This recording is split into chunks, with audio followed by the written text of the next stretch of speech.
Então vamos lá, nós vamos falar sobre o que? Fraude no ambiente Pix. A fraude no ambiente Pix, ela traz um conceito muito penoso para o agente que foi fraudado, para quem perdeu aquele seu suado dinheirinho que estava guardado na sua conta, com planejamentos. Essa pessoa, muitas vezes, ela se sente a culpada. Ela tem um sentimento de absoluta culpa, porque de alguma forma, no subconsciente dela, ela entende que ela contribuiu para a fraude Pix. Mas essa não é uma realidade. As fraudes no ambiente Pix, elas são extremamente coordenadas e regulamentadas pelo Banco Central. A sua defesa, ela está parametrizada. E muitas das vezes, a culpa não é sua. Não assuma essa culpa. Tem soluções. Se você quer conhecer as soluções, fique no vídeo e vamos até o final e todos esses elementos serão esclarecidos para você. Qual a regulamentação do ambiente virtual para as operações do Pix? Essa regulamentação existe? Existe, sim. A regulamentação ela está na resolução 147 do Banco Central, uma resolução de 2021, inclusive. Não é nem tão recente. Ficou muito próximo ali da sua criação. E essa regulamentação, ela traz um instituto chamado bloqueio cautelar de operações Pix. As operações Pix, elas trouxeram com certeza um ambiente de muita volatilidade, muitas oportunidades a todos os operadores desse cenário, prestadores de serviço, vendedores de produtos, ambulantes, seja lá quem for. O ambiente Pix ele é muito sugestivo. E também é extremamente sugestivo às fraudes.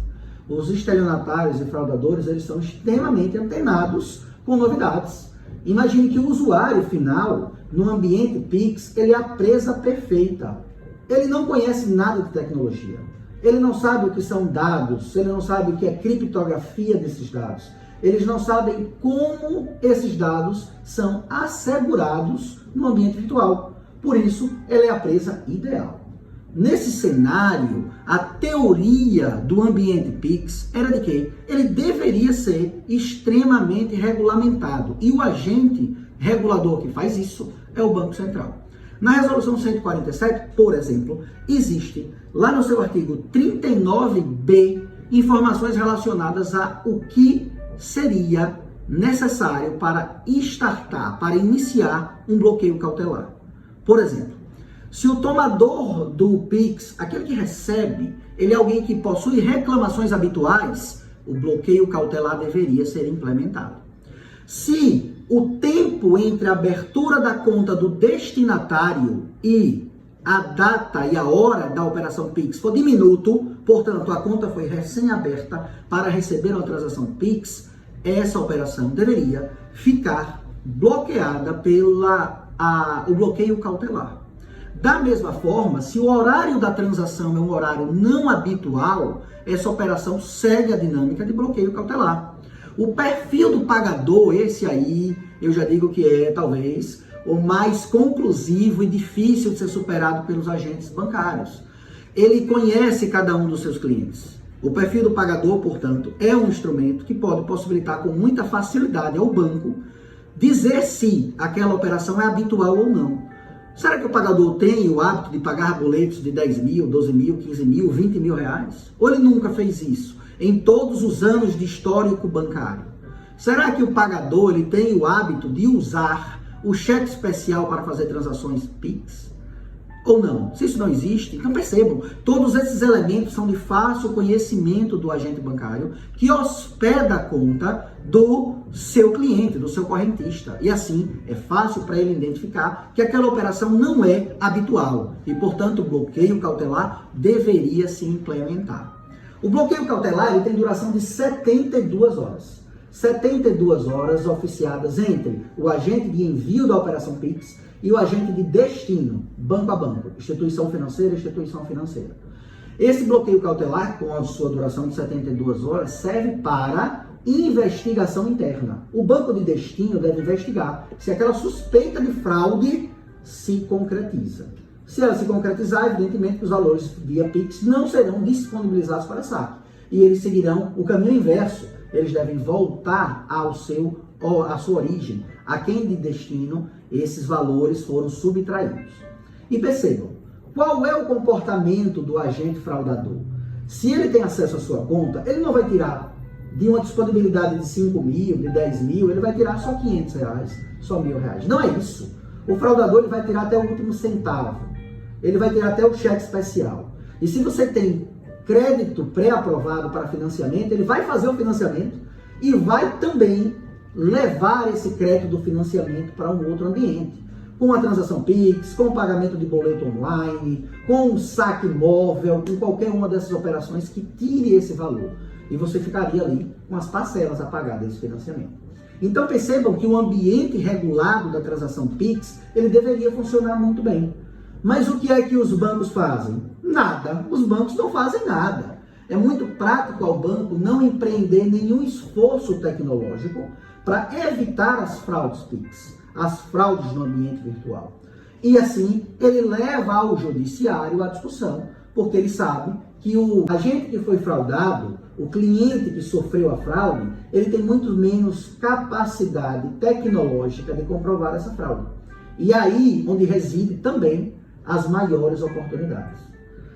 O seu sentimento de culpa não deve existir nesse momento, porque você não é o culpado. O sistema é que é falho. O agente bancário tem o dever de lhe trazer segurança no ambiente virtual. Se ele não faz isso, ele está infringindo o dever de garantia da instituição financeira.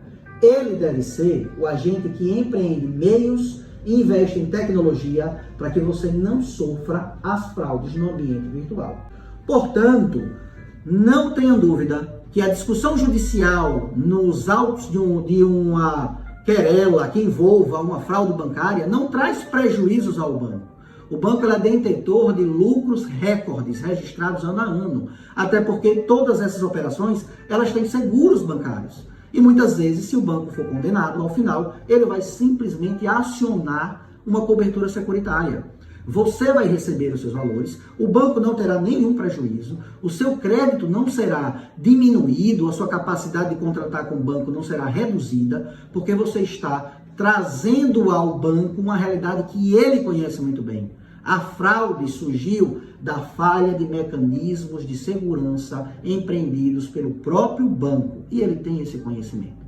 Da mesma forma, o judiciário, sabendo dessa realidade, admite, na maioria dos casos, o desfazimento da operação de crédito realizada mediante fraude, mesmo quando o argumento central é de que você, que tomou a fraude, sofreu esses danos por conta de uma engenharia social.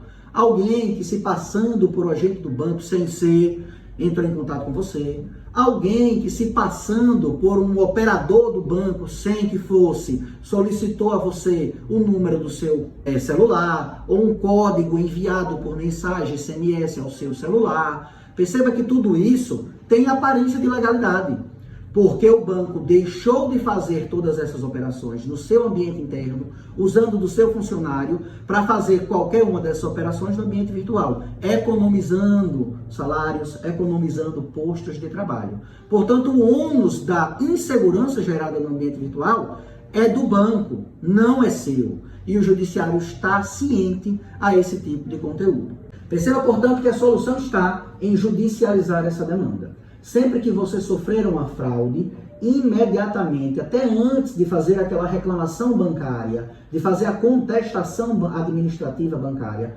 procure assessoria jurídica especializada. Muitas vezes, a contestação bancária ela é feita de modo que lhe prejudica. O banco, sabendo disso, quando você vai fazer a reclamação e emite um laudo e colhe com você as informações relacionadas a como foi que essa fraude aconteceu, já produz um ambiente que atrai para você toda a responsabilidade, sem que você seja efetivamente o responsável pela insegurança no ambiente virtual. Dessa forma, não se sinta culpado. Não ache que você está trazendo prejuízo a ninguém. O único que foi prejudicado nesse cenário foi você. E você merece ter o seu direito resguardado pelo Poder Judiciário. Tá bem? Se esse conteúdo é relevante, se isso agrega, se isso traz você uma nova noção de conceito de civilidade, curta, comente e compartilhe. Envie esse conteúdo a terceiras pessoas que precisem ter acesso a essa informação, principalmente para a gente tirar esse fantasma da culpa do usuário. O fantasma da culpa do usuário está extremamente, muito bem vinculado a essas operações, quando na realidade ele não deveria existir. Esse é nosso alerta. Fiquem todos com Deus. Nós voltamos no próximo vídeo. Até a próxima.